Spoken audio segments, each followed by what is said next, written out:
I know we're in a brave space when the idea of the majority concept can take space. And when, for me, like a really good litmus test is how quick to anger are the people in the room? Because if it's slower to anger, and if it's like asking questions for understanding, if it's saying pause, if it's saying, I need to understand this because like it's hitting me, it's impacting me, but I want to understand what you meant. I know those are really basic things, but they're actually hard.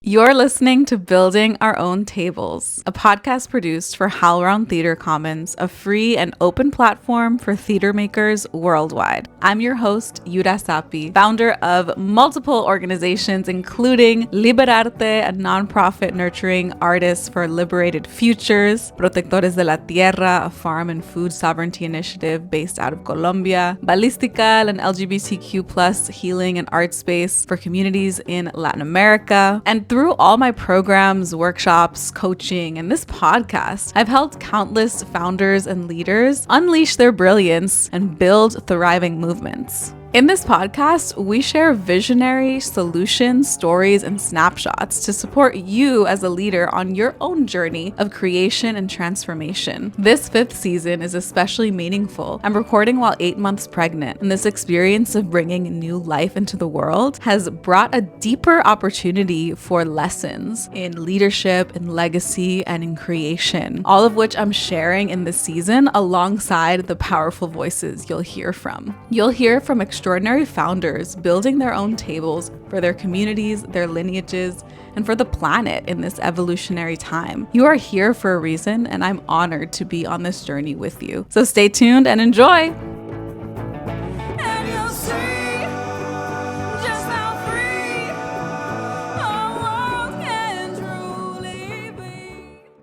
Welcome to the Building Our Own Tables podcast, pulling up a seat to our liberation. Today I'm joined with Alexandra Meda. Thank you so much for being here. Thank you so much for having me. It is such a pleasure and a treat. We have been in community for many years through the theater world, and it's just so exciting to hear now about this organization, this consulting company you've started. So, giving listeners a background, you are a theater artist, director, deviser, facilitator, architect of immersive theatrical experiences. You're known for groundbreaking work in collaborative artistry and ensemble practice.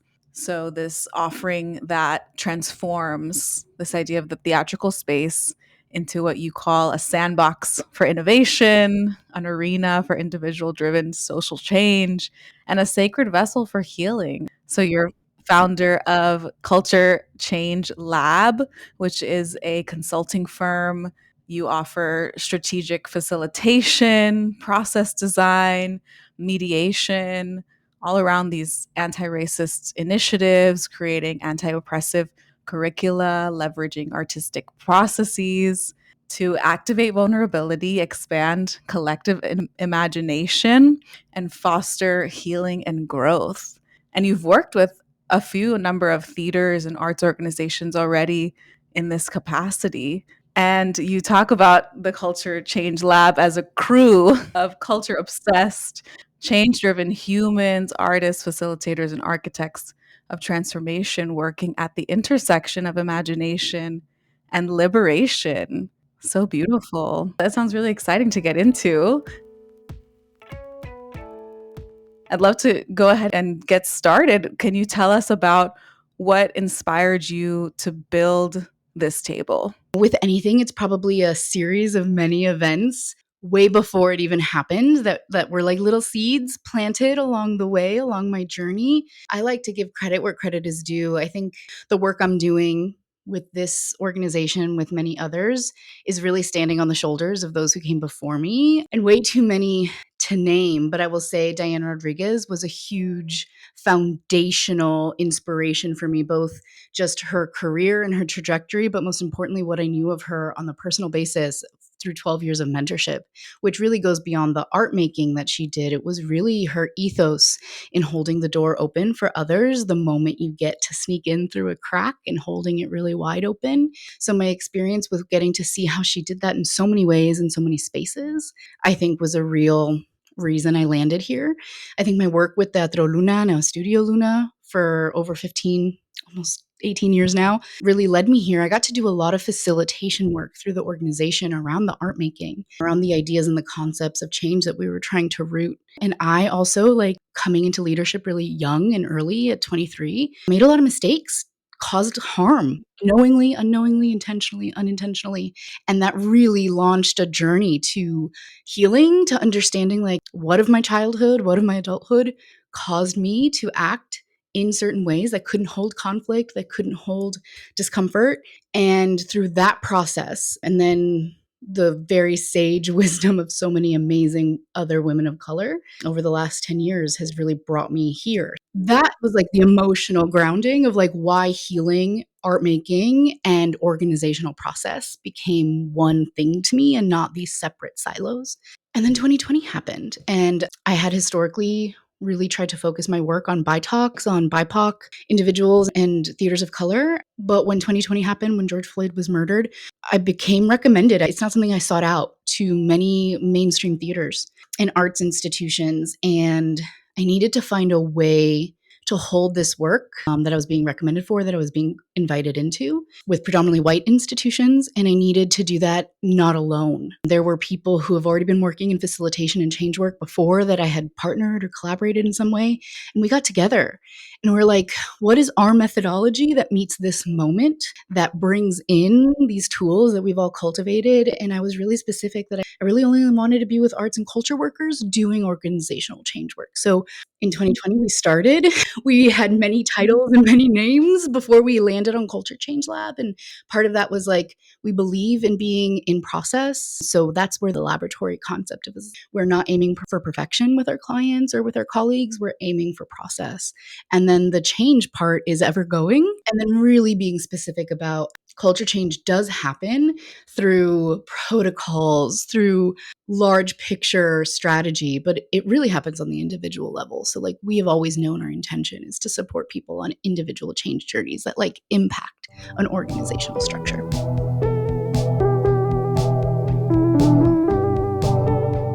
Can you take us through a bit of a kind of trajectory or timeline of the work that you do with a client, with an organization? We all pick the projects where we think our gift sets like are most aligned with, but me, I'll pick the longer term ones. Whether it's a new strategic plan, I join the like crisis ones where we're in like a crisis with each other, or we're in a crisis. I don't want to call it like a public crisis, but particularly when organizations have been called in by people who work with them or the community, I'm really drawn to that process of what it is to even understand what's being critiqued, why there's this kind of fallout, understand the roots of that fallout, and then build a plan to release that tension, navigate that tension, discuss that tension, name it really clearly, and how do we move differently? Often my work will, of course, start with listening sessions. Okay, great. I want to get the ED's calling, right? Great. What do you think has happened? Why do you think you're here? Why do you think we're here?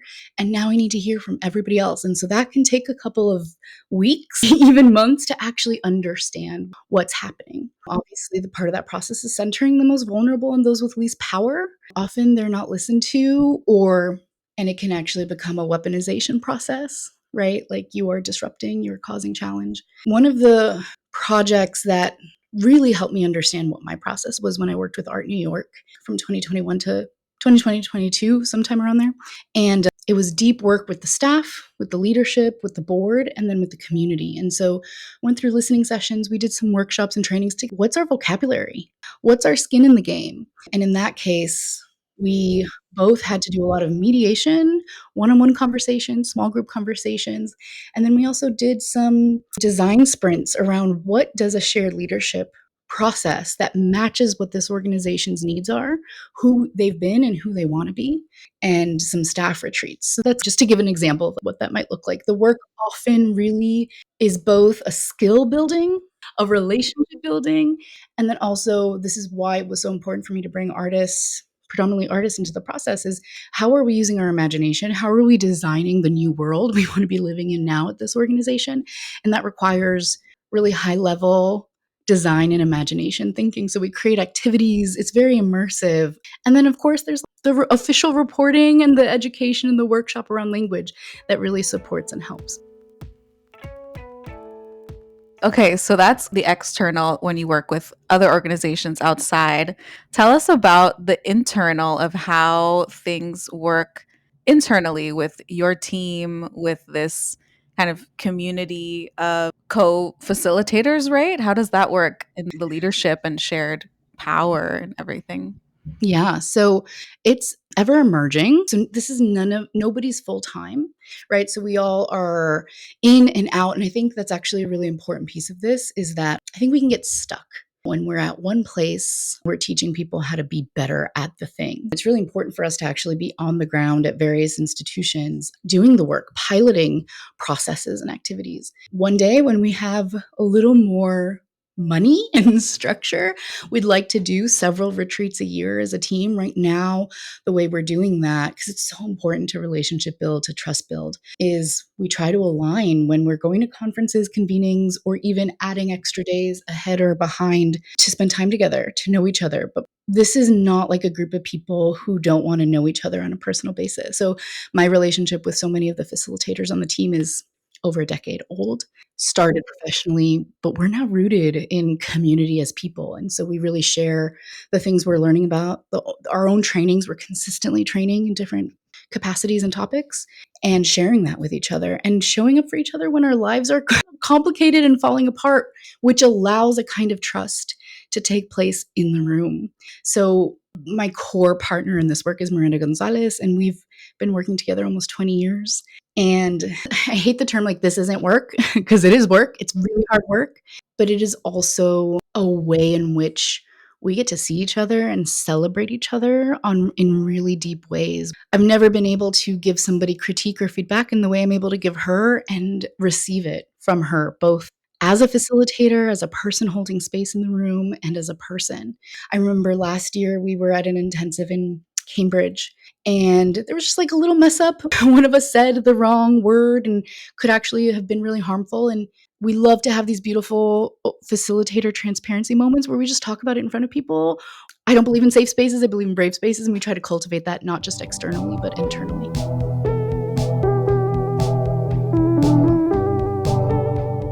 What does that look like for you, a brave space versus a safe space? Yeah, I know we're in a brave space when people can speak in draft. I know we're in a brave space when the idea of the majority concept can take space. And when, for me, like a really good litmus test is how quick to anger are the people in the room? Because if it's slower to anger, and if it's like asking questions for understanding, if it's saying pause, if it's saying, I need to understand this because like it's hitting me, it's impacting me, but I want to understand what you meant. I know those are really basic things, but they're actually hard to maintain, especially when you're in a room for 5, 6 hours and you're getting into it. And the most important, are we laughing? If we're not breathing and laughing, we're not doing the work. So sometimes I think productivity takes over, or what was our agenda? And if we can flow, if we can pause, I know that we're showing up authentically. And it's a brave thing to do that. I know that sounds really simple, but it's very brave to show up in your whole self. And I don't think we're taught to do that all the time. I think you've mentioned this, the importance of process, that it's actually facilitations and gatherings and the way that things are being experienced in the moment is what is really valuable versus like the end result of conflict being resolved. Kind of seems like in the moment of it is when you're really rebuilding that trust and rebuilding a kind of alignment with a group of people. Absolutely. And like staying in it, right? Like not needing to disengage because it's too hard. I also think part of this is like, how well do you prep people for what they're about to experience? And how well do you debrief? I'll give an example. So, that intensive I was referencing last year, we went to the same institution this year and did it again. And the difference in the energy and the trust, we didn't change like how we showed up, probably a little bit because we grew in a year. But because we were in active virtual engagement for months leading up to the second visit, the trust we were able to cultivate through consistency completely changed how we were received. And so we could show up better and different. I know it's a lot of people get frustrated when I talk about how long term this work needs to be. It doesn't mean it needs to be every day, but it means the difference between 1 year and 3 years working together is incomparable. Talk to us more about the evolution of the organization, of the Culture Change Lab since 2020. What have been some of those challenges? When I think about some of the clients I was first working with in the first year compared to now, it's hard to not be like, oh my God, I wish I would have known this and done this then. And mostly those live around slowing down. I've built a tolerance to being able to say, this cannot happen in the time you want. And if you want it to, it will be performative. Here's my list of recommendations of other people you can work with, but like, I know better. And I didn't used to say that. I'd be like, yeah, we'll figure it out. Because like, I'm a creative. I can figure out a faster process. I'll just keep working harder and it doesn't work. So I've been able to learn to say, I'm still working on it. I'm a little bit of a recovering people pleaser and A+ student and just want to get it right. So learning to let go of getting it right is huge. And I think another big evolution in our thinking, both personally and collectively, is we're no longer offering and like seeking what people think of as solutions. So like how we frame it right now is we're coming in, we're supporting a personal change in individuals, and we're trying to hold a door open for long enough that the disruption can emerge on its own organically, rather than here are our 5 tiered solutions that you need to enact, that then you'll have this perfect solved place. Because you're not, because then you're going to have changeover and then you're going to have to do it again. So if we can give you some tools that can be used long after we're gone, that's better. But I no longer can offer solutions. I can offer enough space and time for something new culturally to emerge. That's probably the biggest, most recent learning. Part of that came from working with more organizations over different time horizons with different leaders, and working with organizations after and before they worked with other facilitators and teams, because I don't see myself in competition with other facilitators and consultancies. Like, how can we work together? There's work that they have done in an organization before I got there that like my work could never take place if they hadn't built that scaffold. And vice versa. How am I building something at an institution that the next person can build from? I think it's really interesting to consider, like you said, what's come before in terms of this larger sector of anti racism, equity, inclusion, diversity, even there, and the progress, especially coming from what we're in, also how we're connected through the theater space, but also in general in the arts, and then also in general of the US and even globally with, like you mentioned, Black Lives Matter movement. So it seems like your work that you're doing with this consultancy, where it's at in the current moment of what a lot of organizations are seeing that they are investing in, and this is the process that they're using by hiring some outside facilitators to help work on things like crisis moments, but also strategic plan. I personally prefer strategic planning because I think it does allow for a full kind of wholesome integration into where the organization is going and inputting those values of inclusion. But yeah, I'm curious, what are you dreaming into being for Culture Change Lab, but also for the sector at large, or the kind of influence that you're looking to make? Oh my goodness. This is like my favorite and least favorite thing to ever talk about, but I believe in putting the dreams out there. First, what I'll say is I'm hoping to learn, like, the further and further out I get from previous consultancies, the more and more I can see what really impacts top down, up, down, up. And I'm understanding that, like, what I think CCL is trying to do is help people understand how to build collective power. And so, like, when I think about what is that collective, so if we are doing that, if we're building collective power across artists, thinkers, culture workers, what does that look like in 3 to 5 years? Now, obviously, the current political moment is, first, I want to say not new, but it feels really new. It feels incredibly disruptive to so many, and it is quite literally dangerous to so many. So that has made me rethink what the next 5 years looks like a little bit. But someone really smart recently said to me, like, what are the opportunities in chaos and lawlessness that allow change makers to actually try things that are a little more, I don't even want to use the word innovative. I want to use the word like maybe not possible in a time when things were clearer. And with technology, we're able to maybe try things that don't have laws around them. Now, I sound crazy, but what I'm trying to say is the next 5 years don't look clear to me anymore. And the next 5 years, what I know I'm going to have to dig deeper into is consistently moving from intuition. So I know that I have to get stronger in listening to my gut. I know that I need to use more ritual practice to ground into that like ancestral knowing. And it doesn't look like each thing that builds on each other as you plan or as you imagine is always going to be linear. So I am leaning into like loops right now. I'm looking to build power. I'm looking to deepen relationship. I believe that we can't make change, cohorts, people, groups, regionally, nationally, unless we've built trust and relationship. And that's really hard to do. And it takes time and we're all tired. So what I want to do is give people that like extra boost of energy, that like clearer seeing. That's the work, whether it's at a gathering, at a convening, at a design sprint, at their all staff meeting, there's ways to cultivate that. I believe we have been operating since the pandemic in isolation. And I think the only way forward is through coalition, is through co production, is through shared resource and mutual aid. And I think enacting and working through solidarity economy ideas and practices, like I don't see my work as my work. I see it as work that we can all borrow from. I borrow and I offer and I gift. So it's just not, I'm not trying to build a business. I am trying to build a way and an ethos of architecting together. And I love that perspective of the impossible being possible and the potential opportunity that can come from the chaos of everything that we thought was the way it was is now up in arms, up for grabs, up for rewriting. That's right. So, yeah, there's like a new story that we could write, and being able to see it from a perspective of an opportunity of maybe we can actually go really fast into some sort of evolution or shift because of the opportunity of things breaking down a bit.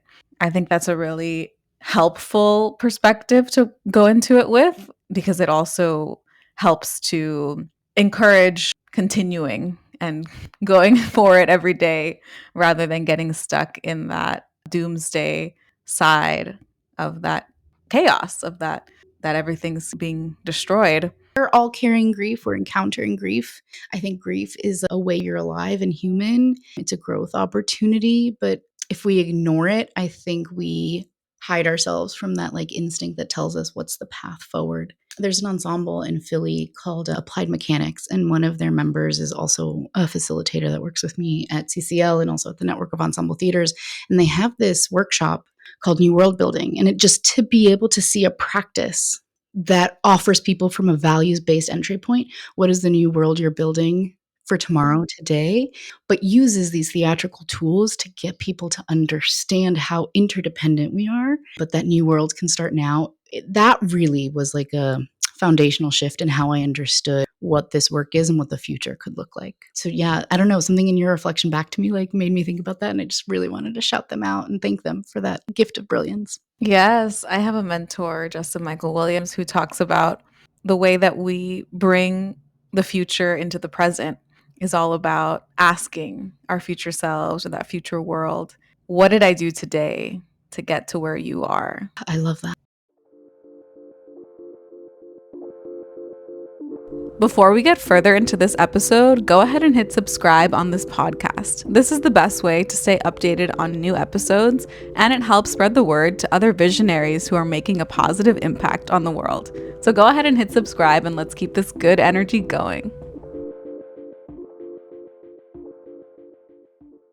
What would you say success looks like for your table? For me, am I able to feed my team abundantly, both in thought, but also I'm literally talking the food. Are we at the table imbibing abundantly and exchanging and telling stories? Do we have the means to do that? That's what resource provides to me. Are we able to show up for each other? Are we able to keep learning? Are we able to keep innovating and trying? And are we able to really talk about what is hard, what nuts we haven't been able to crack? We have really big dreams about not just working in the arts and culture space, right? We've already started to think about what does it look like to bring the kind of work and analysis we do around values and bias into the tech space, into the media space. And that sounds like a real focus on growth. But if we stayed small forever and felt a really clear impact, great. One of my biggest markers for success is like when people want to bring us back or when people leave an institution and bring us to their next one. To me, that means you saw an intentionality and an integrity that works because we mess up all the time. We're people. And like for personally, like spreading the gospel of like failure is a thing to actually run towards is the only way for me. It comes from my devising practice. If we are not trying to fail and get the failures out so we can get to the next good thing, the next new thing, the next uncomfortable thing, I feel like we will have fallen into a pattern of stagnancy as an organization. And to be honest, I even struggle with the idea that we're an organization. We are, we're a business, but we are mostly a cohort of humans on a journey. And I know some people will be like, girl, stop. But that's how I see it. Yeah. And as long as we can stay together and keep maintaining that level of integrity and intimacy, I feel like we will have done it right. One thing I never want to see change, although we're not formally a co-op, we pay. It doesn't matter the size of the contract, we're paying everybody equally. It's not like I get more and this person who's there are things about that I really appreciate and enjoy and want to learn how to think about internal business practices just for us, just as much as like we try to tell other people how to be equitable. So continuing to explore what that means even internally is really important to me. That's so interesting. I'm hearing both the kind of wanting to get into other sectors in terms of potential clients and this work that you serve. And that's, I think, a big thing to acknowledge the power of creativity, of storytelling, of the artistic mind when it comes to solving challenges, conflict, creating new worlds. I know you had mentioned that you're a creative, so you can find ways to make things work. But that kind of energy, I think, is really important to keep sharing with other sectors too. And then also there's the inviting of these different business styles or ways of working together, like the co-op model that you shared, that I don't know that we see it too often in the theater or the arts world as really taught or as an option. But definitely considering, for me, I'm getting more into as well the business world of equity and the shared ownership or having percentages of ownership for a business and what that means for when there's dividends and employees or other people owning parts of the company as they're founding. So that's definitely interesting to me as well. And I think it's been really helpful to release any ideas of judgments around that world to then now be able to say, what are some ways that it actually can be helpful, or let me understand it before I'm just saying that's not what's needed. So much of this work has also taught me how many limitations I have around money and my issues with money and thinking that because I have this rejection of capitalism and the way that it's so oppressive, and yet what can you do when you are resourced? I do think there's good you can do. But more importantly, a big kind of national conversation I am deeply invested in and thinking about is not just like what is labor and how do we organize around labor, of course, but it's also thought labor and what is the value of it? And more importantly, what is the relationship of what we do at CCL, of what I think we're doing in the ensemble field, specifically at NET, is really trying to make people understand, I think, work that is about systems change and people change is actually a civic technology that we're trying to rebuild an ancient muscle around and to be able to be in rooms with people that think really differently than you and not just like toxically positively find commonalities, but like actually connect to be able to think forward together. I don't know. I think that is something that can never have a monetary value placed on it, but really this connection to what is our civic technology that is facilitation work. I don't know. I'm really obsessed with that right now and thinking through ways in which it needs to be given out for free and ways in which it needs to be paid because it is decades of labor and experience and learning. I don't know. So money is hard and complex and complicated, and sometimes it's also really simple. So those are things that I'm like wrestling with right now. But I know that coming from a nonprofit arts background, my own limitations in thinking about resource are starting to break. Would you say that's an example of something that the theater industry, for example, or the arts industry is asking of us to evolve in terms of mindset shifts or other values? Both. I'm seeing like a real resistance to evolving and then also a real desire by others to move. So like one of the things I'm like going around as I meet theaters and ensembles specifically, small, we're not talking about 5 million and above. I'm talking about smaller. I think that's where some of the most important work is happening artistically, socially, politically. And yet this belief that some of them hold, and I used to hold it at Luna, that like the survival of this organization or institution should precede the needs of its workers because it's such an important idea or it is giving visibility to a marginalized da da da da da, I think is preventing us to live our ultimate missions of making things better for marginalized folk. But we have to shake each other right now and say, like, do you understand that like you thinking you're never going to be able to make health benefit payments and just stay fully on 1099s for everybody is the way to live that mission? It's so easy for us to separate those things and just be like, no, but we have to do these shows because we're helping people be seen. So those are some ways of thinking I'm trying to break in myself, and I'm trying to support other people in breaking and thinking, what is our center? I do think there are these ideas of what's important and what matters that seem grounded in social justice or social change, but are actually harming us and our movement. To me, it sounds like it's also we want to be able to be more inclusive, be more resourced, abundant for our communities, marginalized communities. But then, from what the example you gave, it was like it's also an internal barrier that it seems like we're putting to say that I actually will never be able to pay healthcare, as opposed to saying that's a goal and here are some ways that we could work on getting there over the next few years. And what I don't want is it to sound like is I'm saying that all arts work must be paid, because there are really important things to show. I do free work all the time. But when we expect people who don't have a means to do it, right, there is a gaslighting that happens. And so what I really appreciate about your example is that it's like, we don't have to be where we want to be yet, but we need to be thinking about where we want to be, how we grow and evolve. Yeah. And I like to always to include that donated work or volunteer work in a budget, because I think of it also as like support for the organization, because in the future maybe we wouldn't have that person or that donation of that labor.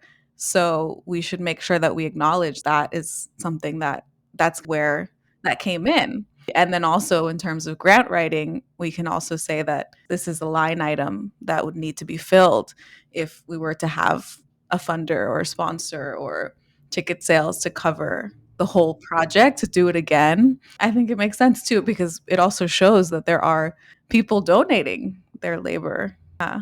And listen, we can't keep a 501(c)(3) if we don't have contributions. So it matters. I think, yeah, we're in deep alignment. I just don't want to see the next generation of art makers and culture workers think that being out of reach of your material needs makes your cause worthy.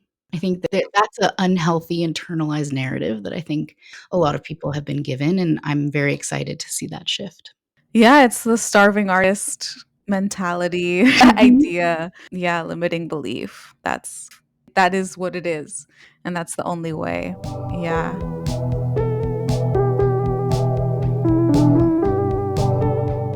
What other advice would you give someone who is just beginning to build their own table? Like taking you back to 2020 when you decided you were gonna incorporate some. Stay in the forgiving place with yourself. Remember that, like, that negative voice in your head is actually not you. It's a lifetime of socialization. It's a lifetime of big T trauma, and that you can find other ways to talk to yourself. You can find other people in your life that will talk to you better. My number one thing is keep doing real assessments about who's in your life. There have been so many periods in my life where I loved who I was around, but we were not nutritious for each other.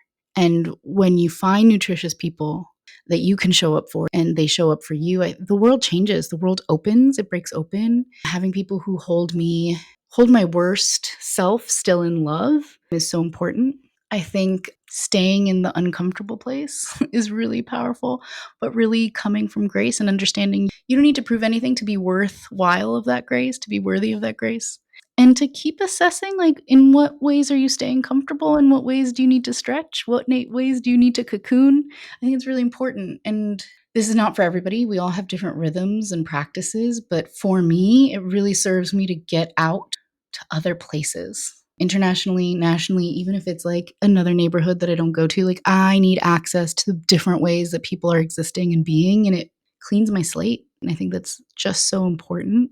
And then to also, like, everything cannot be about this ultimate success goal. Like, for me, I have to, am I living? Am I living? Or am I working to live? And to me, they're very blurry places. And then I think the last thing is, have you stopped inviting people to your table? Luis Alfaro once said, it's not his words, but this is who I remember who told it to me, was like, if everybody at your table, in your coalition is really the quote, is in agreement, the coalition isn't big enough. And my version of that is like, my table's not big enough. If everybody's agreeing with me and there's no pushback and there's not this like beautiful volley of challenge, my table's not big enough. And I got to add another slab. Yeah, that's beautiful. Thank you so much for all that medicine and support. What does liberation look like or feel like to you in this moment? Oh, I appreciate that question. And I'll share a story as I answer it. So just a few weeks ago, I was in a 2-day intensive with a group of people, and we offered the question or the prompt that was like, liberatory cultures require change. What might you be willing to shift? And there was a lot of response around, why are you asking me to sacrifice for this large institution? And we listened and we like heard and we're like, okay, nothing about our intention in that prompt was about seeking sacrifice.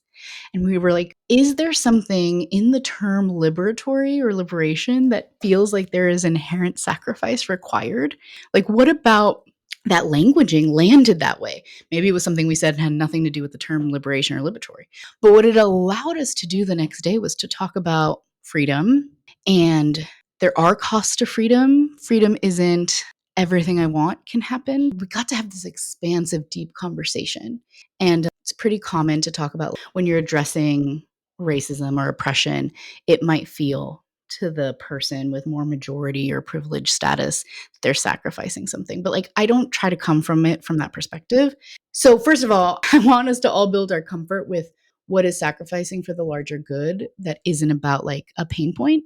But it got me thinking about, what does a liberatory space look and feel like to me? And what is freedom for me?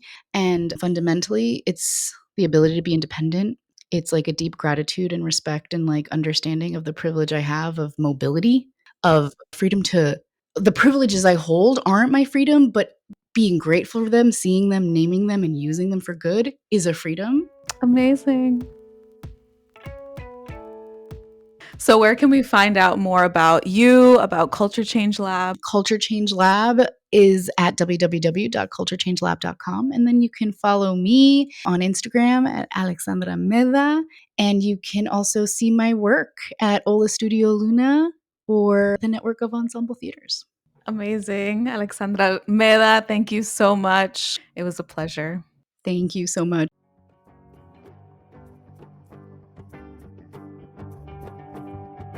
This podcast is produced as a contribution to HowlRound Theater Commons. You can find more episodes of this show and any HowlRound show wherever you find podcasts, including non-commercial open source apps like Anytime Podcast Player for iPhone and AntennaPod for Android. If you loved this podcast, please share it with your friends. You can find a transcript for this episode along with lots of other progressive and disruptive content on howlround.com. Have an idea for a meaningful podcast, essay, or TV event the theater community needs to hear? Visit howlround.com and submit your ideas to this knowledge commons. Thanks for pulling up a seat to liberation with us at Building Our Own Tables. Catch you next time!